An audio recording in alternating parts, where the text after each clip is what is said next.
passed out at every session of what you need for every specific thing. I emailed every single one of your team accounts with a Dropbox with all of those documents in it. So if you check your team account emails, there are every single resource you need for your business plan is in there. So in case you lost one of the papers we had or whatnot.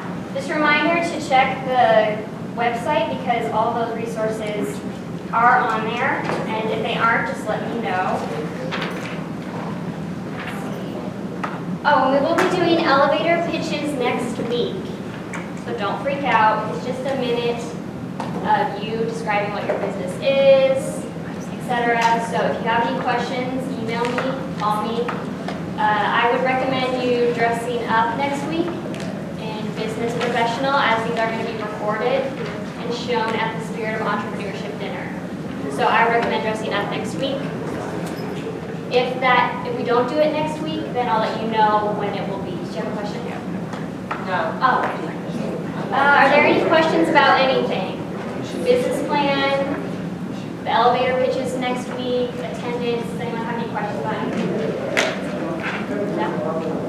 Fantastic. All right, well today our speaker is FInch, and she works at Indiana Wesleyan University in the Career Development Office. And she's going to talk to you about how to present your business plan. I'll give her a round. So it's exciting to be here today. You guys are all like so far away from each other. Apologize if I do not make great eye contact with all of you, but I'll try to hit all of you around the room as we talk about this. So this is really exciting that you guys have made it to this point where you're getting ready to give your business pitch to people that will be watching and judging you. And so I just really want to stress the importance of how practical and important it is to effectively prepare to give a speech well, because you spend all this time and energy and effort into creating these business plans, making financial plans. This team's about ready to write their executive summary. You guys have invested a lot of time in this. So to not prepare adequately to give a speech on how do you really sell and get people excited about what you can do with your business plan and why they should invest or think that you are the winner. That is why this is so important, so that you can really sell that well and be the winner, which you all kind of want to be, correct? Yes, exactly. So I'm going to just briefly go through this. I was going to have you practice doing quick little elevator pitches, but you guys are going to be doing that next week, so hopefully if you want to practice with that with me after, we can definitely do that, and I can give you tips and pointers, so know that that is always an option for you. But really today we're just going to go over the logistics of presentations, how to organize them well, how to speak well, how to feel confident when you're nervous and not let everyone know that you're nervous. And then we'll go through the very basic things of how to dress, what to wear, how to make eye contact, how much do you move during your presentation, how much do you stand still, all those really logistical things. Does anyone have any questions before we begin? No? Are you guys allowed to talk about what business you're creating? Or is that all hush-hush? We can. Okay, can I go around and just hear like a brief little, like, this is what we're doing? Just so I can feel like we know each other a little bit better. What are you doing?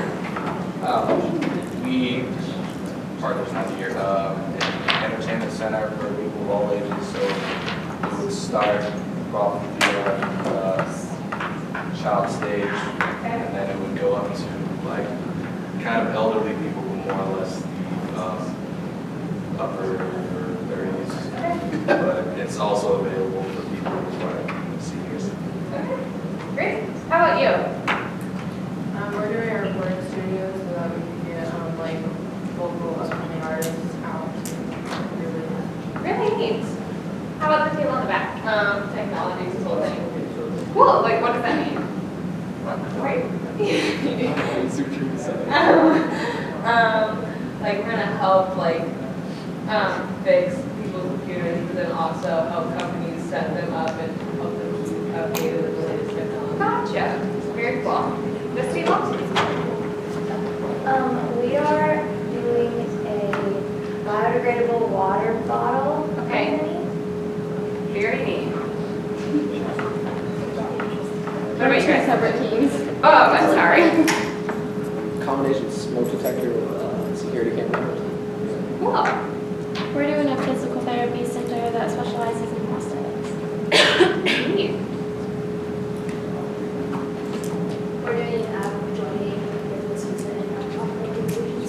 Very cool.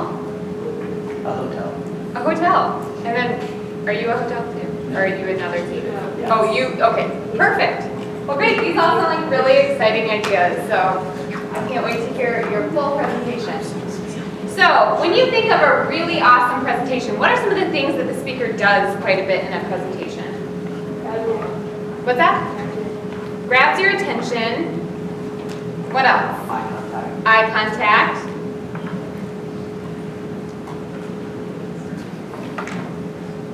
Oh, thank you. Speak clearly. Speak clearly. The answers are kind of all behind me, so you guys are all super fortunate. What are some other things? Posture. Posture, yeah, you have to be engaged, right? You've got to be welcoming, kind of warm, or really excited so people feel like drawn into you and what you're saying and made that connection with you. What else? Visual aids, very helpful. It engages the audience in a way that they have not been engaged yet. Yeah. Anything else that you can think of? Yeah? Flow. Flow, yeah. You want to have some sort of really great flow to your presentation so that the audience can quickly move with you from whatever you're talking about to the next thing. So you're really going to want to start strategizing, what is that flow for me? What does the progression look like? What ways can I help my audience really connect with? Here's our idea, here are the logistics of our idea, and this is why you should invest in us because this idea is going to win. So you're definitely going to want to have a really nice flow to your presentation. Absolutely. So these are some of the things: eye contact, clarity of voice, dress, handouts, energy level, posture, movement, possibly a PowerPoint, flow, and organization. These things all really help make a really great presentation. So here are some basic tips whenever you are getting ready to present. Am I standing in anyone's way? So you're definitely going to want to look at the crowd. Maintaining that eye contact really causes the audience to be fully engaged with what it is that you're speaking about, right?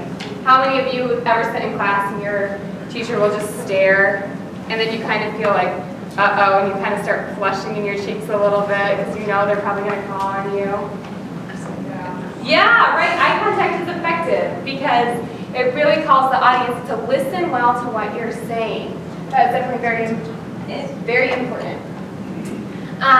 You're definitely going to want to think about how loud you have to speak for wherever you're speaking. If you're speaking into a microphone, practice that before you actually do it because your voice sounds different, right? It sounds a little bit different to you. You can reverberate a little bit. So the very first time you are giving any type of speech in a microphone is the day of. It may sound weird to you, it may make you more nervous, so I would definitely suggest practicing that at least once so that you feel comfortable with how your voice sounds, how loudly you have to talk, and everything along those lines. So definitely practice. Like today, I don't have a microphone, but this is kind of echoing my voice, so I'm speaking louder than I normally would, but you can all hear me, right? Yes. Exactly.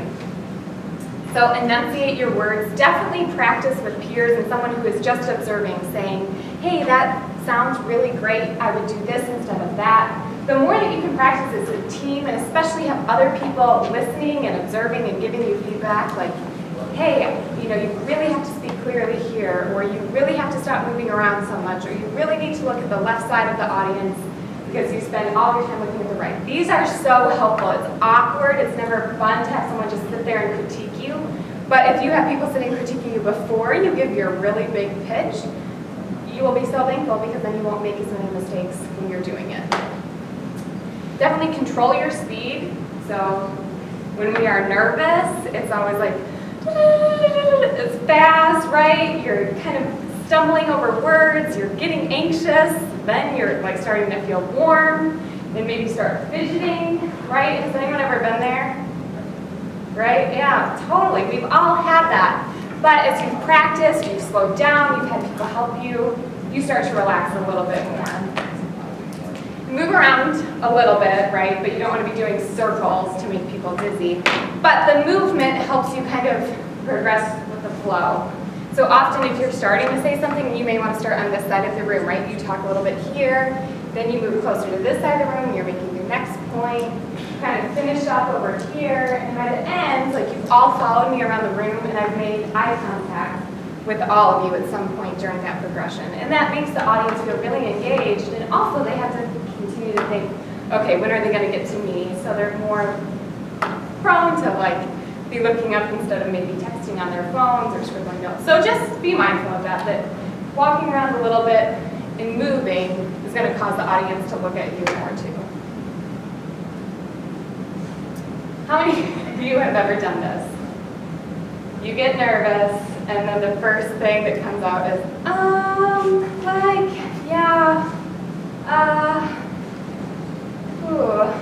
and you just kind of start making those stumbling statements. How many has that happened to? Totally. Can anyone tell me about a time that that happened to them? Or what's that? We had a practice presentation, and that was fatal. Right. And you are probably so familiar with what your product is, isn't it? Aren't you? Like you could speak about it to me one-on-one. Yeah, exactly. On a one-on-one thing, you could probably do an awesome job of explaining to me exactly what your product's doing, your whole business plan, but in a big group, there's a lot of pressure around that. So definitely practicing. Sometimes when I'm starting to get ready to present, I will actually write out like paragraph form, word for word, what I want to say.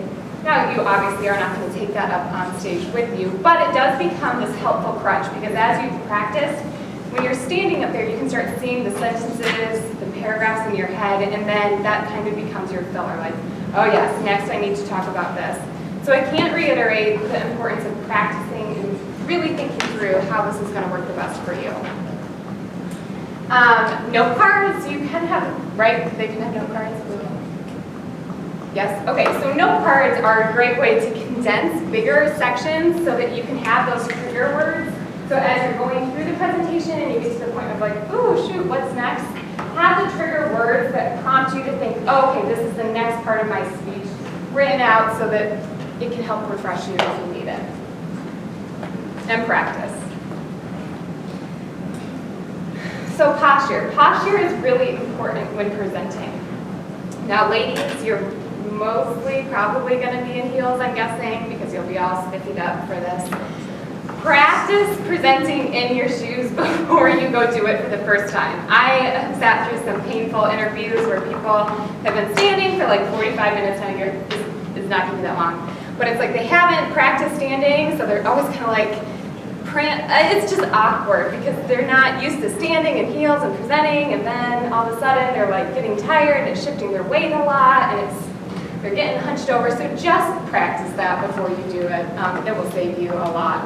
And men, definitely always have that great posture too. You feel more confident when you have appropriate posture, right? Because you're able to engage with the audience, you're standing tall, you're breathing well. So posture does make a big difference too. I mean, just for viewing confidence levels, if someone's hunched over, what do we think of them? Hunchback. What else? You're not confident, right? They look kind of scared, they're drawing into themselves, but if I'm standing up like this, I'm talking to you, how does that look? How's that different?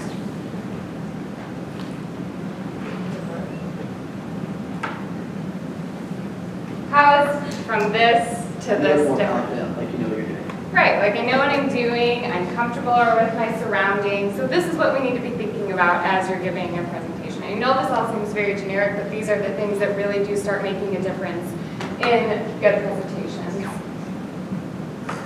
Eye contact, we talked about this a lot too, but this is vital to really engage that audience, try to hit everybody around the room multiple times as we've discussed.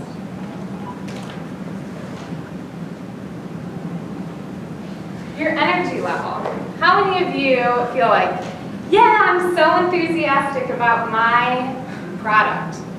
Who's just like over the moon about it? Yeah, why are you over the moon about it? It's amazing. Why is I it do it all amazing? by myself. I mean, not all by myself, but this group has put a lot of time and effort into it. Right, and you want to convey that enthusiasm, right? You want to get people on board with what you're thinking. So if your energy level is at like this monotone, like here's our presentation, this is is why our product is great. Here's our business plan. Moving on, if that's what it is, this monotone, like I'm not excited about standing up here presenting about what I've spent so much time doing, it's going to be hard to convince the audience that you really care about your product. So you definitely need to have a high energy level when you're about ready to do this so that you can get everyone on board with what you're doing. Make sense? Yeah. How many of you have watched a TED Talk? So what? A TED Talk? What's that? They're these anywhere between 10 and 20 minute spiels on all sorts of topics. Have any of you seen them? Yeah. What do those TED Talk speakers do? They talk like that. No, they're not too fast, but A little bit longer. yeah, they're trying to showcase, hey, this is something that I believe is really important to me, and I feel really passionate about this, and I want to talk about this for a long time, but I've got to condense it into the short, 10 or 20 minutes.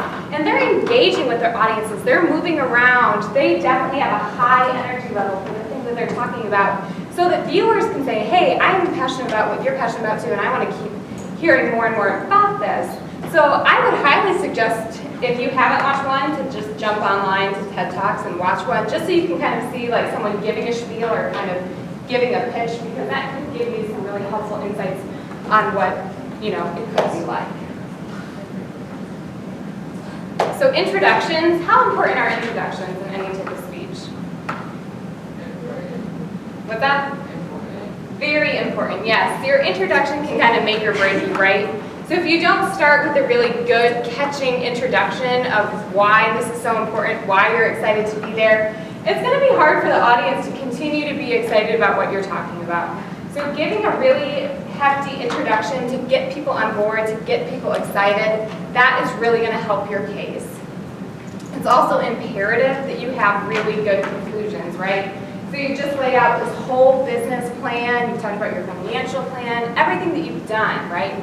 So you finish talking about that and you're like, well, I guess that's our product, right? All of a sudden, you've gone from all this heavy, heavy detail, this content, this thought, and if you just end with, hey, that's us, it leaves the audience hanging. So you're definitely going to want to circle back to what you talked about in your introduction, maybe talk about why there's a need for this in the marketplace, why this is so unique, why this will be helpful, and then connect that back at the end so the audience comes full circle with you as you're giving the presentation. Right? Okay. So organization and flow, this becomes critical. Have any of you started plotting out your presentation? No? Totally fine. So you're definitely going to want to think about these 4 W's, 5 W's, however many there are, but where, when, how, what, who, why. 6, sorry. The one page. Yes, I guess you are correct. So simplicity. So you're definitely going to want to simplify bigger concepts, some of those logistical details that your audience doesn't need to know. You're going to want to simplify it so they get excited about it, they understand what's going on without boring them with the nitty-gritty details, okay? Definitely outline. Okay, our introduction, we're going to talk about this. The next section, we're going to talk about how we studied the market and this was the great product for this. The next section is going to talk about, hey, this is why we did this. Here's our plan. Give them the lay of the land of what you've come up with.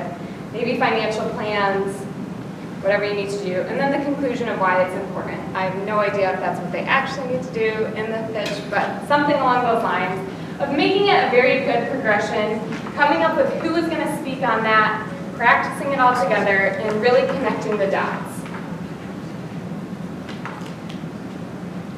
I think it's always helpful when I'm giving a presentation to really kind of think of it as I'm telling a story, right? Because stories have this beginning, middle, end. There's typically a little bit of like conflict or some drama in the middle, right?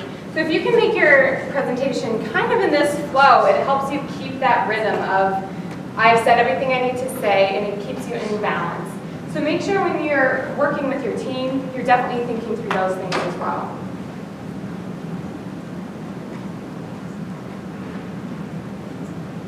Okay, for dress for these things, it's going to be pretty important that you look the part. That's going to be something that the audience is going to judge you on, and it also helps your credibility if you're dressed appropriately for the presentation. So for women, for this, I would either do a pantsuit or a dress suit skirt option. This lady is very professional. You can be this professional. That typically shows really well. But I would say, yeah, black, blue, gray suits would be the best. Kind of like what you're wearing today would be good. If you wear a dress, make sure you do have like pantyhose or tights on, just because that is more professional than not. You will definitely want to have closed-toed shoes that are heels, but not like 4-inch heels. They'll be like 2-inch heels, like smaller. Definitely for a presentation like this, you'll wear minimal jewelry. Typically, it can tend to be distracting and clashing and not always the best. And just make sure your hair looks polished and put together. Questions on that? Ladies, you're good. Yes? Okay, men, you will probably most likely wear a business suit, kind of like this gentleman up here in the photo. Make sure again that your things match. Typically that looks best, so if you're wearing black pants, a black coat, blue, you get it. Do those things, make sure they're matching. Make sure your tie is nice. It doesn't have to be like a crazy tie or a crazy color tie. Typically the more monotone things tend to look a little bit better when you're presenting on stage. You may want to coordinate with your group, like, oh, okay, I'm going to wear a purple cardigan and you're going to wear a purple tie. Maybe that's something that you guys are excited about. Great, plan it though so that it looks good and cohesive when you're all up there.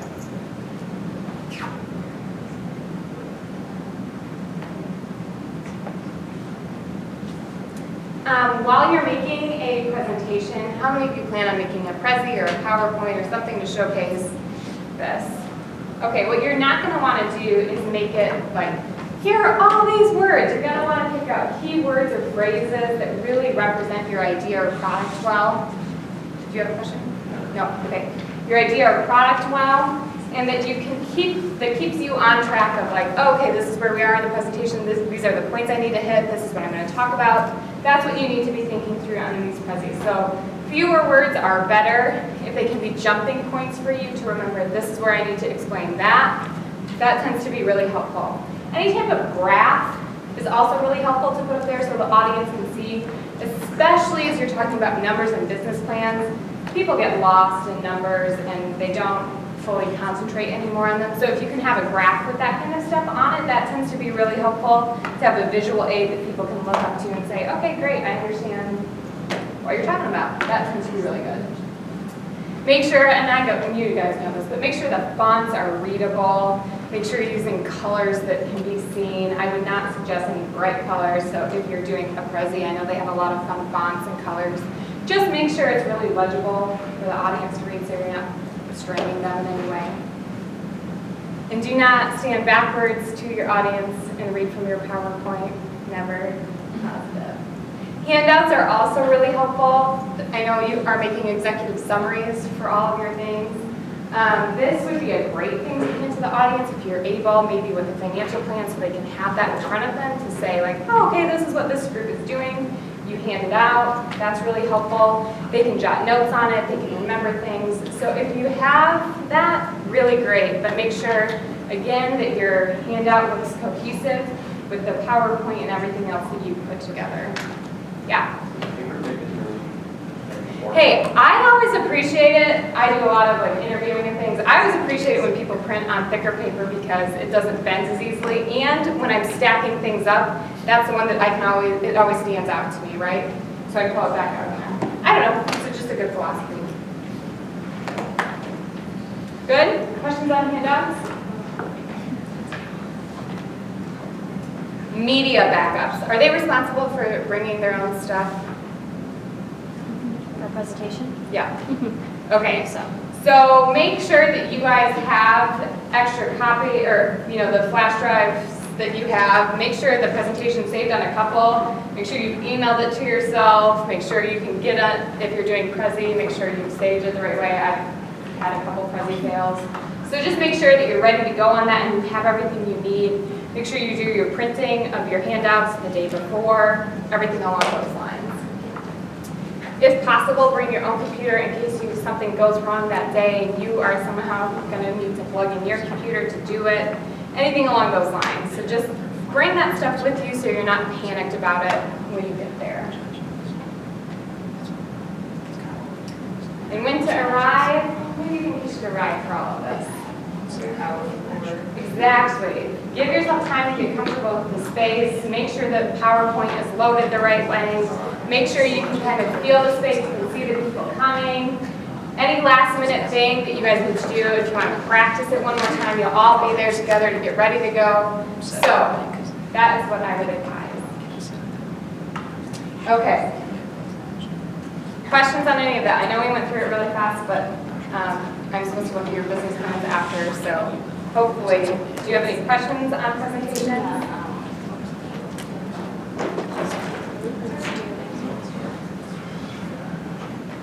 Caitlin, Yes. you spent most of the time going on what to do. Why don't you spend some time on what not to do? What not to do? And remember that at the first event, they're speaking to 3. At the second event, if they make it to the finals, they're speaking to 5. Okay. Yeah, definitely what not to do. So definitely don't not practice. Does that make sense? I can't reiterate the importance of practicing together as a team and kind of making really good transitions between one speaker and the next. So it's not as awkward when, okay, you're all switching, whoever is talking. I see that kind of being a downfall.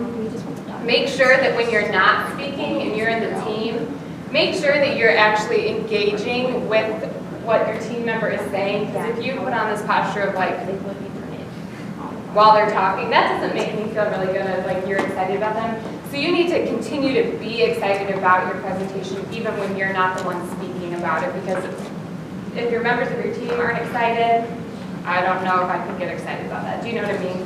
So that's another big mistake that I see. Reading off your PowerPoint when you get nervous is a huge thing. So that's why I would say don't try to rely on PowerPoint or feel like, oh yeah, the words will be up there if I freak out, because then you always do the weird turnaround when you're talking to this and you're not talking to your audience. So I would say that is another big thing that I see. And the last,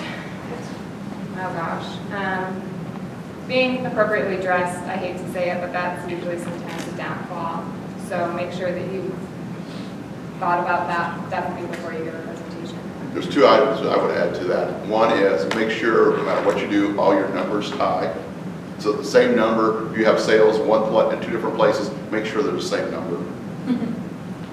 And by the way, this is all from real world experience. And Caitlin, why don't you describe what to do when inevitably, I don't care how good you are, or how few people or how many people in the room is, you're going to make a mistake. How do you recover? Right. So if you've forgotten where you are in the presentation, if you have all of a sudden panicked, you're like, I don't know what I'm supposed to say next.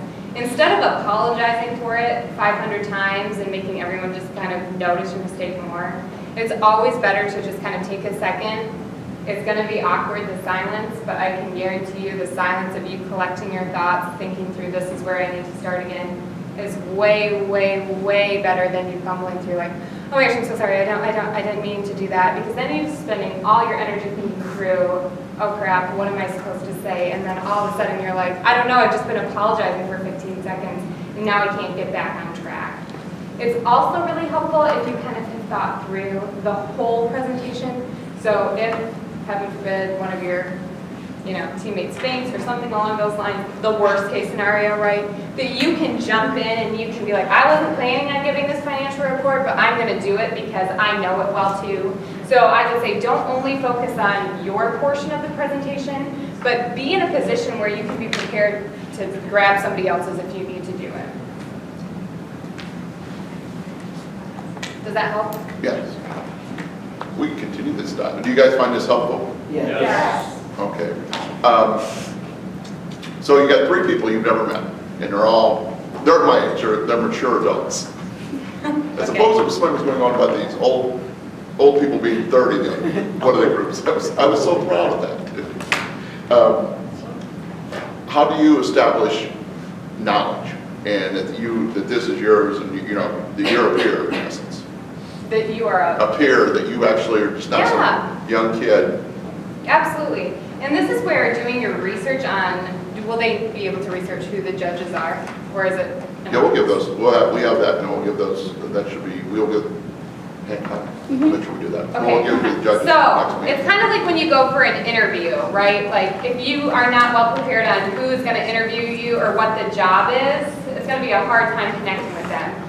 If the growth council is going to provide you with a list of who the judges are going to be that you're going to present to, I would spend a little bit of time researching them. I'd look them up on LinkedIn and see what their work history's been, see if there's anything that they've done that maybe connect with the product that you're making. Maybe they're, I mean, most of them, will they be from Marion? There will be, at the first round, they all will be local, Okay. and then at the final rounds, none of them will be local. Okay, so the first round, you'll have that to connect with, right? You've lived in Marion, they've been a part of this, you're a business owner, you're an aspiring business owner. Make connections that way. And you're definitely gonna wanna tell them, like, you know, we've learned a lot from businesses like you. And then point out, like, if it's somebody from the technology sector, that's why we're creating an app. Try to make those natural connections with them as you're starting the introduction of your presentation so that they are engaged with you throughout the presentation.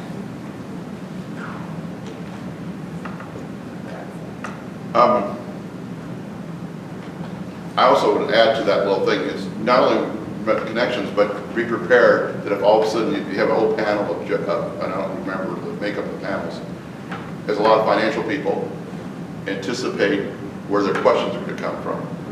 So you may, and it's not at all harmful to actually answer the questions in your presentation, but then never do what I have, and I have actually done this once in my life. So, well, I previously covered that matter when that question came up. So clearly somebody wasn't paying, my mind wasn't paying attention, and I decided to point it out to them, they weren't paying attention to my, so that's not good. So, but you know, so resist that temptation to sit there and say, if you were paying attention, you would have noticed in slide 3. Right, always be hospitable. Always try to re-explain again if a question comes up, if you're like, I already went over that. You always explain and explain again until they get it. And answer their question, not your question. It is, I always believe, one of the challenges we have as an organization is teaching people that we're involved with to listen, to understand where the question is coming from and what the question really means. And in some ways, there's no harm to sit there and say, can you explain me? I'm trying to really understand what you're trying to get at.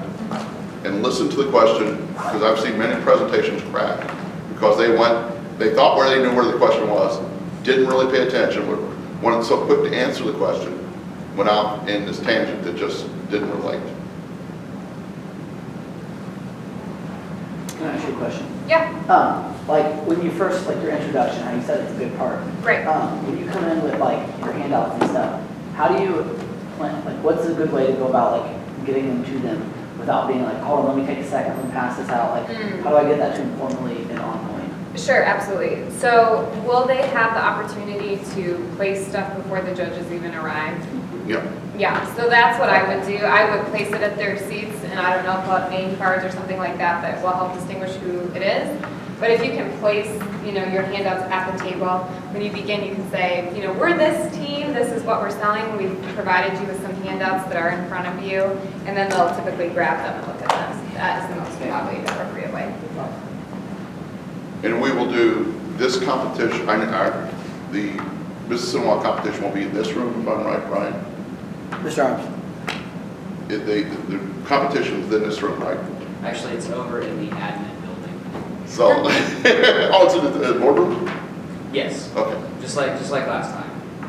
I was doing variant, so I didn't make it over here. See. And I don't know where the Marion one, well, the Marion one was last year was in the library, but we'll get you those locations so you can come familiar with those prior to. Okay, we are going to take the last 10 minutes. Caitlin and Tim are going to come around and ask, or if you guys have questions about presenting or about your business plan. Yeah. This goes off of what Brandon was saying. We're going to have a prototype of our product and we want to give it to the judges. Absolutely.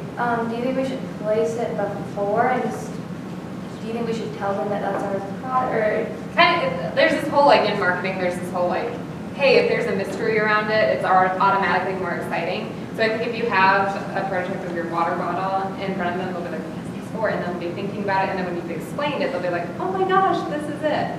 So it tends to work. I think a little bit better, but I am not a marketing expert, so. See, that's one of the challenges we have here, is we all want you to win, but unfortunately, not all of you will win. And so we're gonna sit here and latch upon whatever you say and say, well, you told us to say that. Yeah. You just have to go with you feel most comfortable with. You know, I've seen, at the school level, I've seen plans that really didn't make any sense go survive, and I've seen plans that made sense crash and burn. I mean, it's part of it, it's a lot of it comes down to presentation. How well you know the stuff, how well you all interact with the team, and how, in essence, why I think the great challenge is, and it's something I don't play golf, and there's a reason I don't play golf. But they always tell you need to relax. And that's, I think, the key of a good presentation is to go up and put on the facade that you are relaxed, that you know this stuff, you got it cold. I mean, I've seen actual presentations where people are pitching multi-million-dollar deals, and some of the geekiest people in the world, and some of the geek, I mean, they get tangential ideas, but because they're able to gauge how to communicate their passion and their idea and the potential, people get it.